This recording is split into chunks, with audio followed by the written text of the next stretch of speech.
இதில இருந்த hard disk வந்து ஆல்ரெடி டேமேஜ் ஆயிருச்சு. ஃபுல்லா பேக் செக்டார். ஸோ நம்ம இந்த புது ஹார்ட் டிஸ்க் தான் நம்ம ரீப்ளேஸ் பண்றது தான் பார்க்க போறோம் இந்த வீடியோல.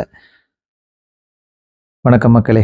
இன்னைக்கு டெல்ல 3584 லேப்டாப் தான் சர்வீஸ் வந்திருக்கு. ஹார்ட் டிஸ்க் இஷ்யூ, பூட் ஆக மாட்டேங்குது. ஓஎஸ் இஷ்யூ அடிக்கடி ஓஎஸ் கரப்ட் ஆகுது. இதுதான் சொல்லி கம்ப்ளைண்ட் வந்து நம்மகிட்ட சொல்லியிருந்தாங்க கஸ்டமரு. இத நம்ம ரீப்ளேஸ் பண்றது தான் நம்ம பார்க்க போறோம். புது ஹார்ட் டிஸ்க் ஆல்ரெடி வாங்கியாச்சு. ஆல்ரெடி ஸ்க்ரூஸும் ரிமூவ் பண்ணிட்டோம். இப்போ இத ஓப்பன் பண்ணி ஹார்ட் டிஸ்க் ரீப்ளேஸ் பண்றது தான் நம்ம பார்க்க போறோம் இந்த வீடியோல.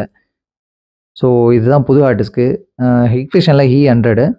இதோட ரீடிங் ஸ்பீட் வந்து பார்த்தீங்கன்னா 560 MB/s. இது வந்து SATA SSD.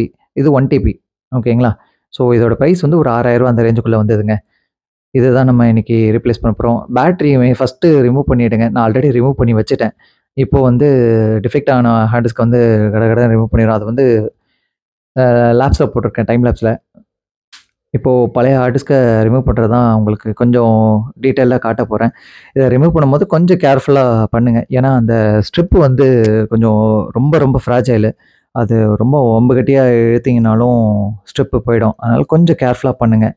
இது வந்து நான் பொறுமையா தான் பண்ணேன். பட் வீடியோ வந்து ரொம்ப லென்த்தா போகுதுன்றதுனால வீடியோ கொஞ்சம் ஸ்பீடா போட்டிருக்கேன். அவ்வளோதான். ஸோ ரிமூவ் பண்ணிட்டோம். இப்போ இத வந்து புது ஹார்ட் டிஸ்க்கோட நம்ம ரீப்ளேஸ் பண்ண போறோம். இதான் அந்த ஹார்ட் டிஸ்க்கு.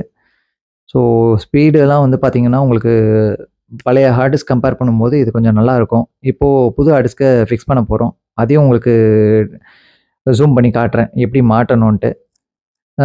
எந்த ஹார்ட் டிரைவ் நீங்க மாட்டுறீங்கன்னா, கழட்டுறீங்கன்னா ஃபர்ஸ்ட்டு பேட்டரி ரிமூவ் பண்ணிடுங்க. அதுதான் ஃபர்ஸ்ட்டு ப்ரொசீஜரு. இப்போ ஹார்ட் டிஸ்க்கு மாட்டுறத காட்டிடுறேன் உங்களுக்கு.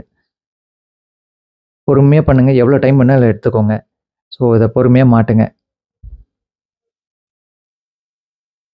இப்படி தான் மாட்டணுங்க. ஸோ வேற ஏதாவது டவுட்ஸ் இருந்தா எனக்கு கமெண்ட் செக்ஷன்ல கேளுங்க. நான் அதில ரிப்ளை போடுறேன். இப்போ அதே மாரி ஸ்க்ரூஸ்லாம் பண்ணிட்டேன்.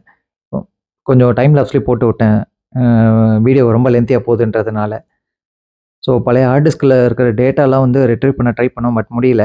எஸ்எஸ்டியும் ஃபிக்ஸ் பண்ணிட்டோம். இப்போ பழைய ஹார்ட் டிஸ்க்கு போயிடுச்சு. அது எதனால பேட் செக்டார் வந்ததுன்னா, ஏஜ் அதாவது ரீசனா இருக்கலாம்.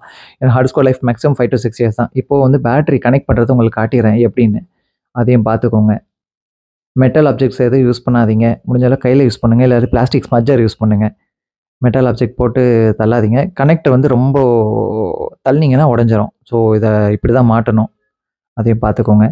இப்போ ஹார்ட் டிஸ்க்லாம் முடிச்சாச்சு. இப்போ ஒர்க்கும் முடிஞ்சது. இப்போ கடகடன்னு க்ளோஸ் பண்ணிட்டு ஓஎஸ் இன்ஸ்டாலேஷன் பண்ணிட்டோம்னா வேலை முடிஞ்சதுங்க.